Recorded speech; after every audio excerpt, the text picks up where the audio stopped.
Baik, bismillahirrahmanirrahim. Assalamualaikum warahmatullahi wabarakatuh. Perkenalkan, nama saya Fauzia Ramadhani dengan NIM 2103015020069 dari kelas PJKRE Angkatan 2021. Di sini saya akan menjelaskan materi tentang perkembangan motorik. Bab 1, pendahuluan. Aspek perkembangan anak merupakan hal yang sangat penting bagi anak. Salah satu aspek penting untuk anak usia dini adalah aspek perkembangan motorik. Aspek perkembangan motorik meliputi aspek perkembangan motorik kasar dan motorik halus. Perkembangan motorik halus merupakan proses perkembangan otot-otot halus beserta fungsinya, seperti menulis, melipat, merangkai, mengencing baju, menempel, dan menggunting. Sedangkan kegiatan yang termasuk ke dalam ranah motorik kasar yaitu melompat, menendang, berjalan, berlari, melempar, memukul, mendorong, dan menarik. Bagian B, hakikat perkembangan. Menurut Kamus Besar Bahasa Indonesia 2008, perkembangan adalah bertambahnya kemampuan dalam struktur dan fungsi tubuh yang lebih kompleks dengan pola teratur. Selain itu, dapat dikatakan bahwa perkembangan merupakan perubahan yang dialami individu. Menurut Teja Saputra 2009, perkembangan merupakan hasil dari faktor bawaan dan lingkungan di mana individu dalam setiap perkembangan memiliki karakteristik yang khas. Bagian C, istilah dalam studi perkembangan. Yang pertama, pertumbuhan. Pertumbuhan adalah proses yang ada pada diri seseorang yang bersifat kuantitatif atau peningkatan dalam hal ukuran. Misalnya mengenai pertumbuhan fisik, ada peningkatan ukuran tinggi atau berat badan.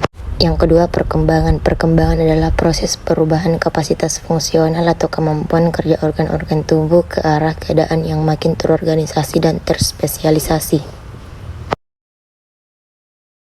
Bagian C, istilah dalam studi perkembangan. Yang ketiga, kematangan. Kematangan adalah kemajuan yang bersifat kualitatif dalam perkembangan biologis. Perkembangan biologis berkenaan dengan kemajuan seluler, organ, dan sistem dalam komposisi biokimia. Yang keempat, penuaan. Penuaan adalah proses penurunan kualitas organik karena bertambahnya usia. D, pengertian pertumbuhan dan perkembangan. Perkembangan adalah bertambahnya kemampuan dalam struktur dan fungsi tubuh yang lebih kompleks dalam pola yang teratur dan dapat diramalkan. Sebagai hasil dari proses pematangan, perkembangan adalah proses perubahan kapasitas fungsional atau kemampuan kerja organ-organ tubuh ke arah keadaan yang makin terorganisasi dan terspesialisasi.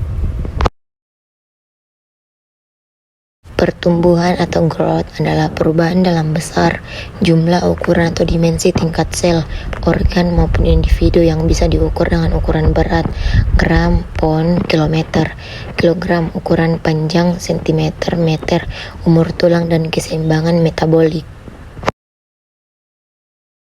Bagian E, periode pertumbuhan dan perkembangan fisik. A, perkembangan prakelahiran. Perkembangan prakelahiran umumnya dibagi ke dalam 3 periode utama, yaitu yang pertama germinal, yang kedua embriosis, yang ketiga fetal.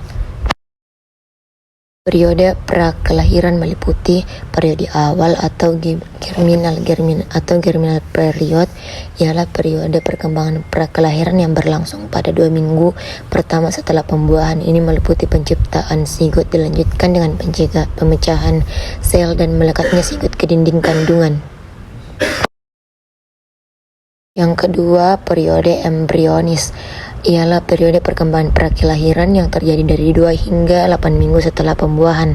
Selama periode ini, angka pemisahan sel meningkat, sistem dukungan bagi sel tumbuh, dan organ-organ mulai tumbuh. Yang ketiga, periode fetal, ialah periode perkembangan prakelahiran yang mulai 2 bulan setelah pembuahan dan pada umumnya berlangsung selama 7 bulan. Bagian E, periode pertumbuhan dan perkembangan fisik.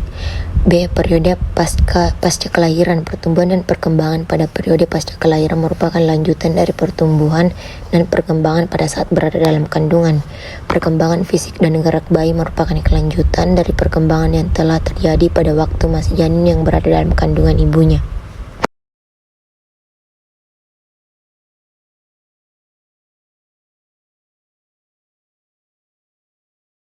C. Proses pertumbuhan. Pertumbuhan fisik sejak lahir sampai dewasa dipengaruhi oleh berbagai faktor. Faktor-faktor yang berpengaruh menjadi 9 macam, yaitu keturunan, pengaruh gizi, pengaruh perbedaan suku, pengaruh musim dan iklim, pengaruh penyakit, pengaruh himpitan psikososial, pengaruh urbanisasi, pengaruh jumlah keluarga, dan kecenderungan sekular. Sekian dan terima kasih. Assalamualaikum warahmatullahi wabarakatuh.